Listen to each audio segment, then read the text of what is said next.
menterinya memang harus diganti. What? Karena kalau tidak diganti itu kelihatan sudah komunikasi dengan organisasi-organisasi yang ini sudah tidak smooth lagi. Mas Nadiem minta maaf, ya minta maaf ya kami maafkan, namanya minta maaf.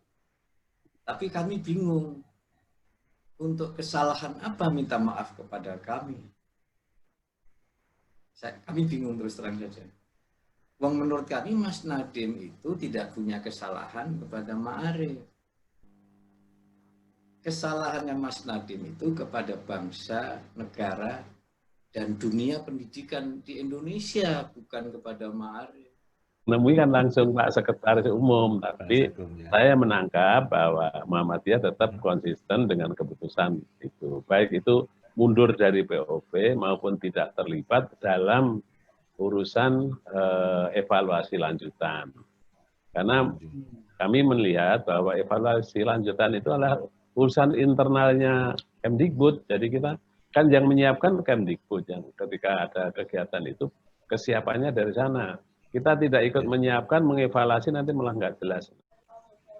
Kalau dengan apa yang Ibu sampaikan tadi, bisa nggak kita simpulkan Mendikbud kita ya wajar karena beliau background-nya bukan orang pendidikan kan. Walaupun beliau kita akui beliau sangat cerdas, beliau ini aset bangsa, tapi karena beliau bukan orang pendidikan, kemudian memprogramnya supaya gampang, ngambil aja program dari pembisiknya beliau lah, diambil semua dari A sampai Z, program yang tadinya skopnya kecil, kemudian dibikin jadi nasional.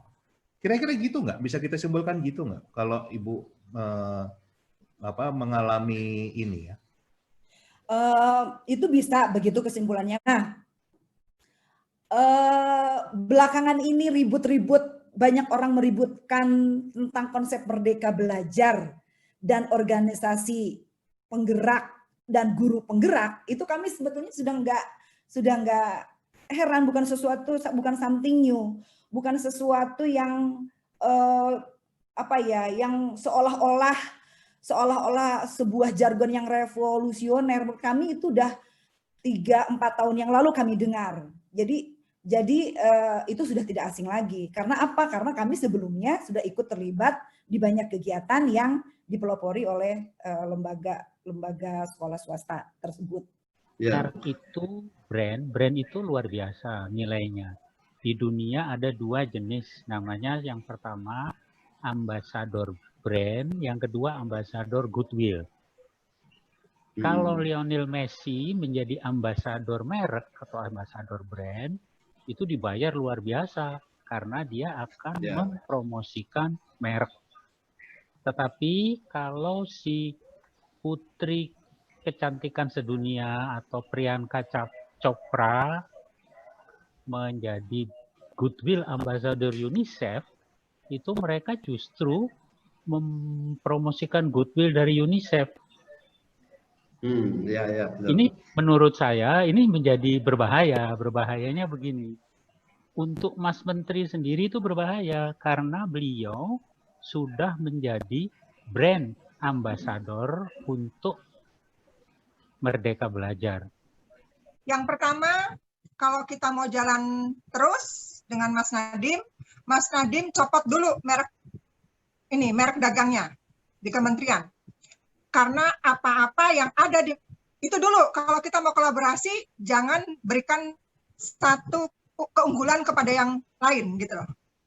Khusus tertentu kepada merek dagang. Copot dulu merek dagang, bersihkan dari merek dagang dulu semuanya ya. Dudukkan semua teman-teman penggiat bersama-sama Mas Nadiem kembali, bukan hanya si merek dagang saja. Itu satu poin. Kalau kita betul mau kolaborasi dan mendengar dari banyak pihak, itu bukan satu pihak hanya dari timnya merek dagang.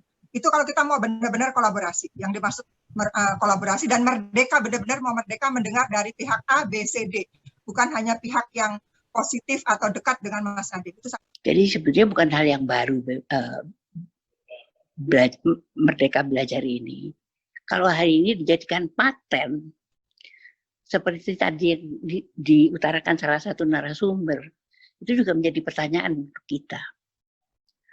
Sudah dijalankan bangsa ini tuh sekian puluh tahun yang lalu. Kenapa dipatenkan hari ini? Dan kalau paten itu mengenai sebuah konsep belajar seperti ini jadi semua tuh serba membingungkan di negeri ini. Deskripsinya apa bisa menjadi paten kalau yang sudah dijalankan oleh orang lain. Kalau itu hanya sekedar di atas kertas diajukan kepada Mendikbud dan kemudian diadopsi oleh Mendikbud, aneh gitu loh. Dan satu yang jelas tadi seperti diutarakan salah satu narasumber juga atau moderator, saya nggak kurang ingat ya, tentang bahwa Menteri Nadiem ini menjadi sebuah brand untuk ambasador. Ini makanya saya sebetulnya di sini ingin mengusulkan kepada Presiden Republik Indonesia untuk meninjau kinerja dari Menteri Pendidikan dan Kebudayaan Republik Indonesia hari ini.